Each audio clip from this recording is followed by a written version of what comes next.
Alright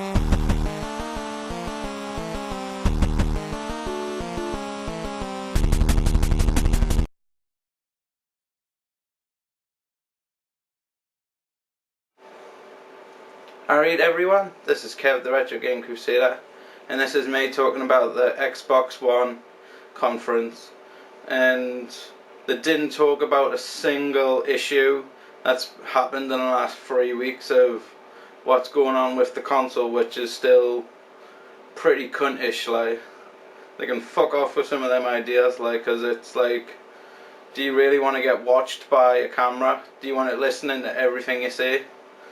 Do you want it to be connected to the internet non-stop, in case whatever, so they can watch you? But on the fun note, all the games seemed pretty awesome.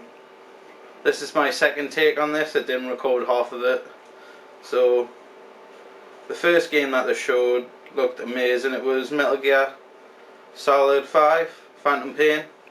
I'm not sure if it's still going to be 2 games, because Ground Zeroes with the hospital and that, I don't know about that, but it seemed like a cross between Red Dead, Western style, and Metal Gear.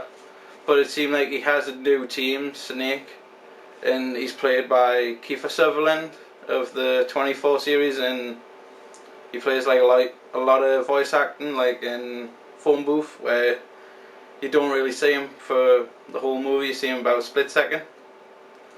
But I'm looking forward to that in the David Hayter games. He's an awesome dude.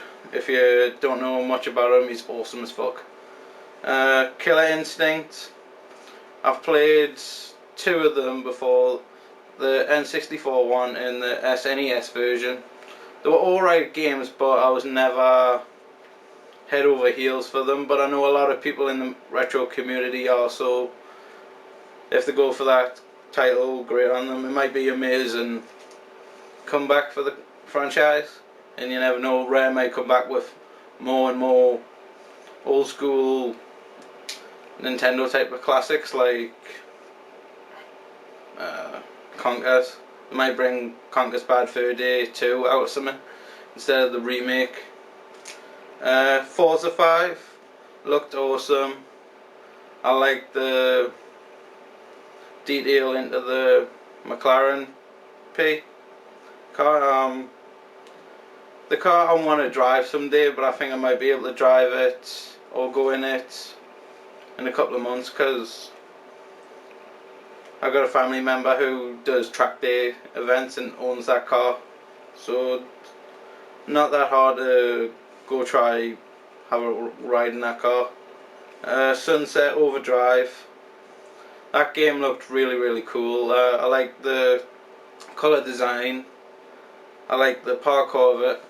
I know it's another zombie game though, but it seemed a bit real fun.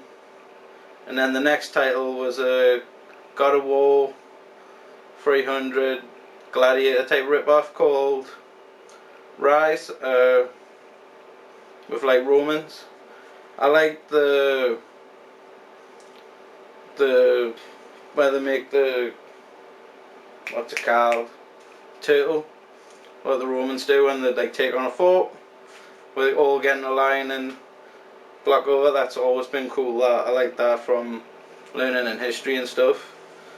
But the gameplay looked awesome, and I like the quick time events with the buttons, because they're like cutting off limbs, cutting off arms, and then going to the next bit.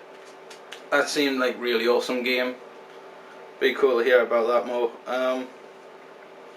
Minecraft, they've HD'd it a bit more for the new generation. I know that you can get the best on the PC, but it seems alright on the new console. And who doesn't like games where you can create anything you want? Quantum Break, still don't know that much about the game, but apparently there'll be bits in the TV show that helps you in the game. But how many episodes is this game going to be with? Because they might take the show off air I know it obviously will be on the Xbox Live itself, but how much will Xbox Live cost? D4. The D series I know was on the Sega Saturn in the horror survival games, but I'm not really into that type of genre. But I've heard slightly about them off the Happy Video Game Nerd liking them. Project Spark. That game you can make all sorts of levels yourself, and it's slightly Little Big Planet, but it seemed a bit better. Not as wacky, and it didn't seem side-scrollish. It seemed like you could make any platform you wanted. So that should be really awesome. The next game, Panzer Dragoon Saga's spiritual successor. I've never played a single one of them games yet, but it's called Crimson Dragon, and the presentation of the game looked phenomenal. The enemies were nice and massive. The detail on them, I like the fireballs you could shoot, plus there'll be so many other powers you have.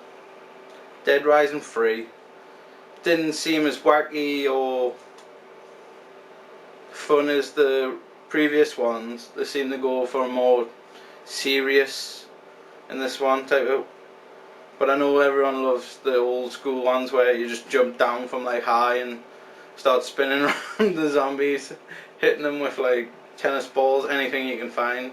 You can do that in this game, but it seems more darker, and they've slightly changed it. So anyone of that like is a big fan of the Dead Rising games will have to decide if it's good or not, because I've got no clue. The Witcher 3 Wild Hunt. I've not played a single Witcher game yet, but I want to play the first two on the PC, or get the second one for the Xbox, get the enhanced edition. I've heard that it looks phenomenal, and it's quite cheeky, the game, and it's got good combat skills, and it should be the first adventure game on the Xbox One.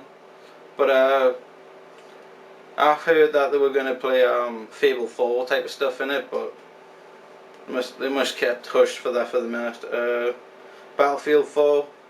I know this series has got loads of amazing graphical capabilities and looks stunning, lens flares, and has all sorts of great like PC gaming really though. Up to like, I'm sure like 30 people on a map at once. But that game looked really cool. Might play them eventually. Below, I've kind of forgot what it looked like, but it seemed alright for the moment, so I'll pass by that one. Halo 5 trailer. You just seen this massive huge monster coming out of like the desert in front of you, and then your hood comes off and then it's Master Chief. That looked pretty awesome. The price of the console is going to be £430. That is very a lot, especially someone like me, and it's going to be $499. I bet that's still a lot over there really. I'm not sure if people are actually going to pay that when it first come out. How much of the game's going to cost if you can only really own them. I know that they're going to do loads of stuff for the cloud. Loads of stuff for the Xbox needs to be clarified. But the last game they showed, the 15th one I think, Titanfall, looked phenomenal. You're in big giant mechs. You can play as single characters, and they got jetpacks, soldiers jumping over buildings, run along walls. They showed the mechs were kind of easy to kill, like, but be pretty awesome fighting in mechs. Be like Robotech type of stuff. That should be cool. And I'm not sure if that's going to be a full-on exclusive, but should be really awesome. I'll probably do a couple of more updates for each event. This has been Kev, the Retro Game Crusader, and thank you for watching.